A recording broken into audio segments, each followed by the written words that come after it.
Ever feel lost when politicians or pundits talk about the economy? All that jargon and big promises can sound impressive, but much of it is nonsense. One man cut through that nonsense better than almost anyone: Henry Hazlitt. Hazlitt wasn't a professor. He was a journalist and writer for the New York Times, the Wall Street Journal, and Newsweek. His gift? Making complex ideas simple. Hazlitt believed economics should be understood by everyone, not just experts.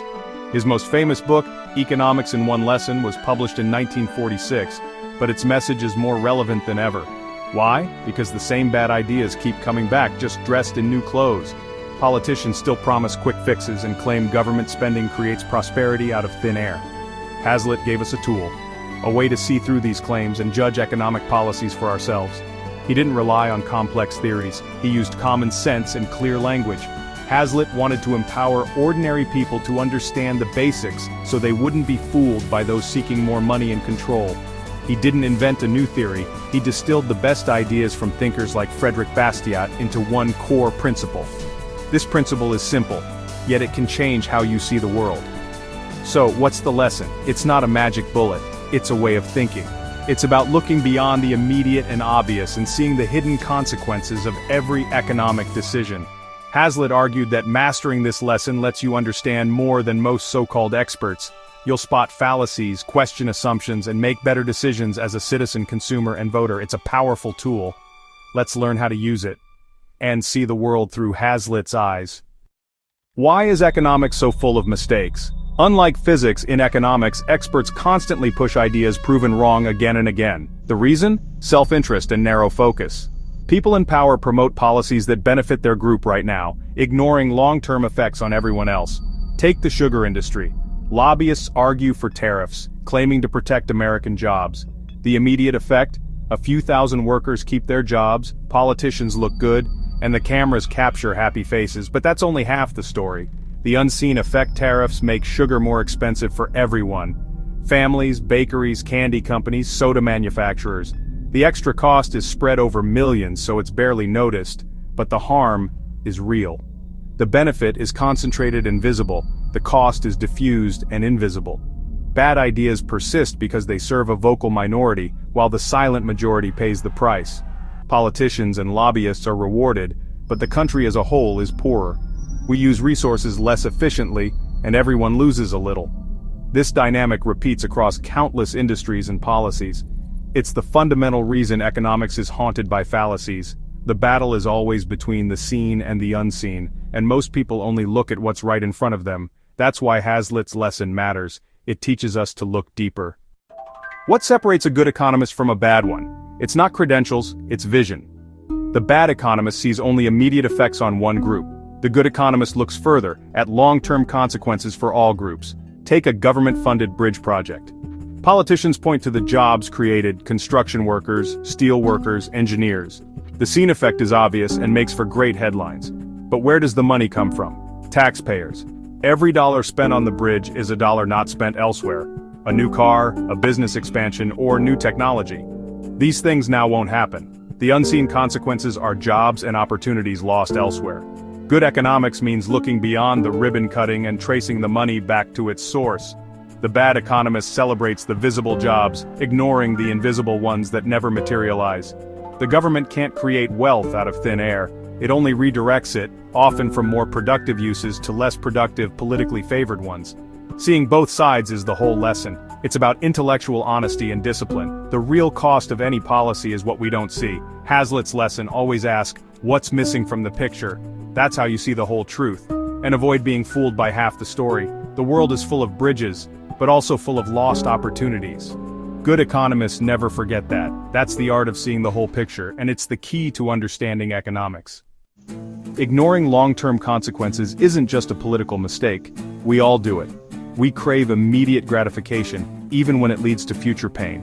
Take eating a donut: instant pleasure, but repeated indulgence leads to health problems. The short-term benefit is obvious, the long-term cost is hidden. A bad economist of your own life would call the donut a win, until the medical bills arrive.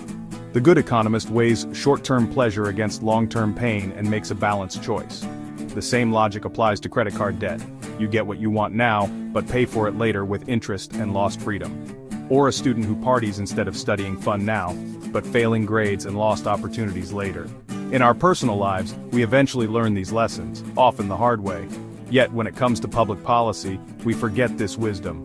We cheer for government spending and quick fixes, ignoring the future costs. Hazlitt's lesson is simple. What's true for your wallet is true for the nation's. Don't be blinded by the immediate reward. Always ask, what's the real cost down the road? That's how you avoid regret, personally and as a society. The obvious mistake is thinking only of now. The wise choice is thinking ahead. Economics is just common sense, applied to everyone. Don't forget it. In public economics, we forget the rules we use at home, like not spending more than we earn. People who'd never max out their credit cards cheer for governments that do it with trillions. The focus shifts to the immediate and visible, while long-term costs are ignored. Take minimum wage laws. The seen effect is some workers get a raise. But the unseen? Small businesses cut hours, lay off staff, or replace workers with machines. The least skilled are priced out of the job market, denied a chance to gain experience. The policy meant to help becomes a wall, not a floor. Public policy's blind spot celebrating visible gains, ignoring invisible harm. Hazlitt's lesson: always look for the unseen victims. Where do bad economic ideas come from? The fallacy factory, politics and media. Politicians need simple, appealing stories to win votes. The media loves heroes, villains, and emotional impact. Complex, long-term costs don't make good headlines, so they focus on the seen and ignore the unseen. A politician bails out a factory. The media shows grateful workers and praises the politician.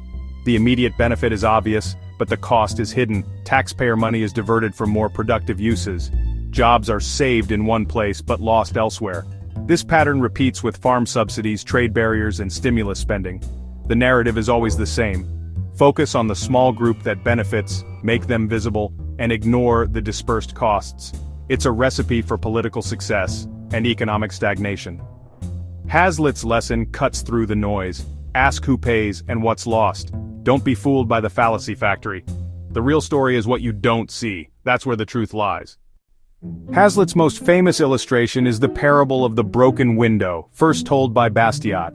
A hoodlum breaks a bakery window. The crowd says, "At least the glazier gets business." The glazier gets paid, spends money, and the money circulates. The crowd concludes the broken window stimulates the economy. This logic pops up after every disaster. People talk about the economic boost from rebuilding, but they're making the same mistake, looking only at what's seen. They see the new window, the glazier's paycheck, the money changing hands. But what about what's not seen? The baker had to spend money on a new window instead of something else, like a new suit. The tailor loses a sale, and the community is poorer by one suit. The resources used to fix the window could have created something new. Destruction doesn't create wealth. It diverts resources. The lesson: don't confuse activity with prosperity. The broken window fallacy is everywhere. Hazlitt's story helps us spot it. Always ask, what's missing from the picture? That's where the real cost hides. Don't let the crowd fool you. See the whole story. The broken window fallacy is about ignoring what's not seen. Yes, the glazier gets business. But what would the baker have done with that money if the window hadn't been broken? Maybe he'd buy a new suit from the tailor. Now he can't. The baker is poorer by one suit, and the community is poorer too. The crowd sees the glazier's gain, but not the tailor's loss. The visible transaction hides the invisible foregone one. The key insight: the community has lost a perfectly good window. The resources used for repair are diverted from creating something new. There's no net gain, only a loss. Destruction is not a path to prosperity. Repairing things just gets you back to where you started, minus the resources used. It's a diversion, not creation. This logic applies to all stimulus spending that replaces what's lost instead of building something new. Hazlitt's lesson: always ask, what's the opportunity cost? What's not seen is just as important as what is. That's the real story of every economic policy. Don't be distracted by the obvious. Look for what's missing. The broken window fallacy fuels the myth that destruction is good for the economy. After wars or disasters, people point to rebuilding as proof of prosperity. But if destruction made us rich, we could just smash things for jobs. In reality, we'd be poorer, busy replacing what we already had. Post-war miracles are just people working hard to get back to where they started. The real miracle is what could have been achieved if nothing was destroyed. After war, demand is for basics: food, shelter, clothing, not the diverse wants of peacetime. This is the efficiency of an emergency room, not a thriving society. Need is not the same as demand. The need created by destruction is a sign of poverty, not wealth. Real wealth is having more, not needing to replace what's lost.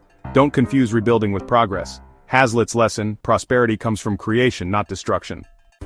The broken window fallacy is the zombie idea of economics. It never dies. Every downturn, politicians propose stimulus, spending pointing to the jobs created and ignoring what's lost. They break our windows and call it prosperity. Hazlitt's lesson is more than theory, it's a tool for freedom and prosperity. Understanding the seen and unseen protects us from false promises. Real growth comes from free people producing, innovating, and saving, not from government programs or destruction. Next time you hear a policy pitch, ask, what are the immediate effects? Who benefits?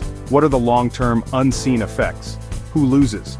Thinking this way is the first step to economic literacy. It's the lesson that inoculates you against economic nonsense. Share the message, see the unseen, and help others do the same. That's how we build real prosperity.